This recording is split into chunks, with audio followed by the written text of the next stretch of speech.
Hello everyone, welcome to GAN's SQL Server debate tutorial. Here we will learn how to manually take full backup of a database in SQL Server. So it is also known as the ad hoc full backup. So sometimes what's happen, there is a big deployment is going on and there is more changes into the database and the developer wants to keep the database before changes made. So you can take the full backup. If anything goes wrong, then we have an option that restore the full backup of the database for the particular requirement.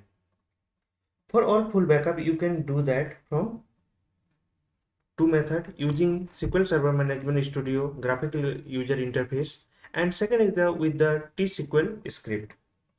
Now here is my SQL Server. So let me open the SQL Server. So I can open from the command line SSMS SQL Server Management Studio. So it's opening.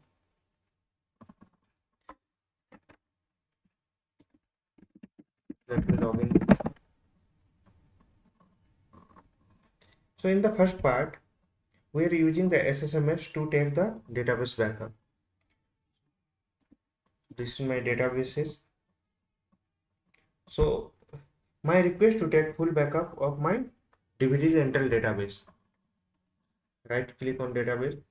So let's say that my request to be take the DVD rental database with the full backup. So I'm going to go ahead and right click on the database name and go to the database, go to the task and click on backup. So by default backup type option is full. So this is the database name, there is a backup type, it's full. So we have three types of backup types: full, differential and transactional. So in the full type and differential or transaction, all the difference between all the backup type, I already created a video regarding that. So now we are taking the full backup as per our request, and backup component is the database. If I have a file and file groups, then we will click here, we can give the path. Next, media options. So override data. So this will happen if you want to override the existing backup set or append the existing backup set. Means it will add the backup of the all databases and it will override the previous databases. Next is verify backup when finished. So in the production, usually I used to recommend that you should always verify backup before you call it that it's a good backup, because what happened is basically it don't really restore. It checks the consistency of everything, like error checking. If you have option that you can set that 95 of backup of your database, it's good and you can restore easily without an error. So in the production, we will click on that. Next, we have a backup option.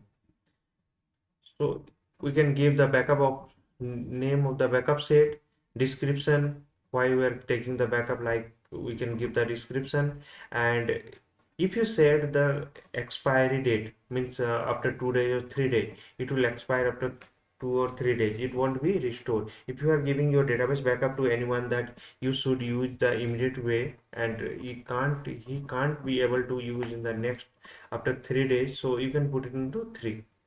And compression, regarding the backup compression, I have a separate video, and here we have three types. So default compression is that, and compression backup, and do not compress.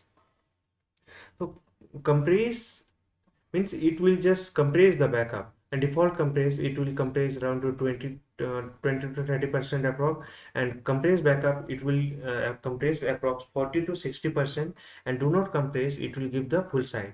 In the compression means just like your database size is 10 gig and your compressed backup is 4 gig, so don't assume that your backups is means when you restore your database size 4 gig, means that whenever you will restore your database, then it will uncompress itself and it will become a 10 gig only.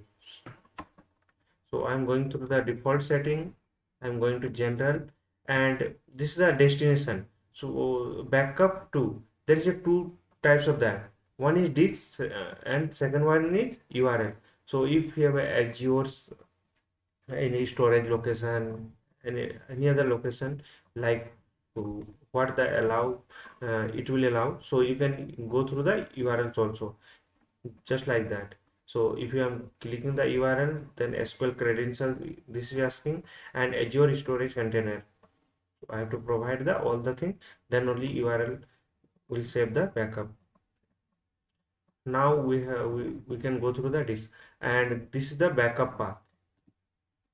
Just assume that I don't have any backup path, then click on add, and it will show you the path for the backup. So this is a backup directory path, and click here and give the name of the backup. So just like a DVD rental, DVDRental.bak. So in the for the backup, I have to put the extension .bak. Click on OK, then go to the general, click on general, then click on OK. So the backup of database DVD rental completed successfully.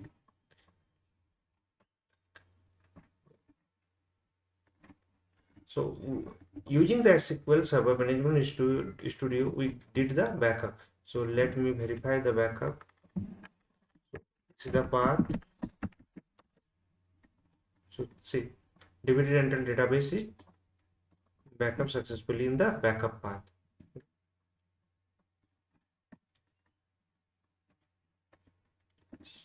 So I'm deleting now this backup. So my folder is empty now. Now second part is our using the T Sql script. So I have a script written over here, or I have created one SQL file. So let me open that. Go to the file, open file. So with the path, I have a backup script. So let me open the backup script. So what I am doing here, backup database name, and I am giving the path to the disk where I have to keep the backup, and I have expiry date, or for that I am giving the 10 day. No format. If I am giving any format, then I have to initiate that. And this is the backup name, as we have already seen in the GUI model, and is and unload I am using state 10, means it will give you the 10%, 20% like that. So let me back up this one. So see, 11%, 20, 32, and processed 344 pages of the database DVD rental, and there is a log file also process, that is the 3 pages. Total is 344 and 347 pages are backup. So go to the folder and let me check. Yeah, backup is created. Okay, so next part is, we already discussed about the verification. So there is in GUI, there is a verify your backup, one option was there. So for the T SQL, we have to written the script here. So this is the script. So declare backup set, and I'm giving the same path of the backup. Where is my backup is there? So let me run this one. Yeah, your backup set is set on file 1 is valid, means my backup is valid, so we can restore anywhere of my backup. So how to take manually full backup of the database in SQL Server is completed. Thank you for watching.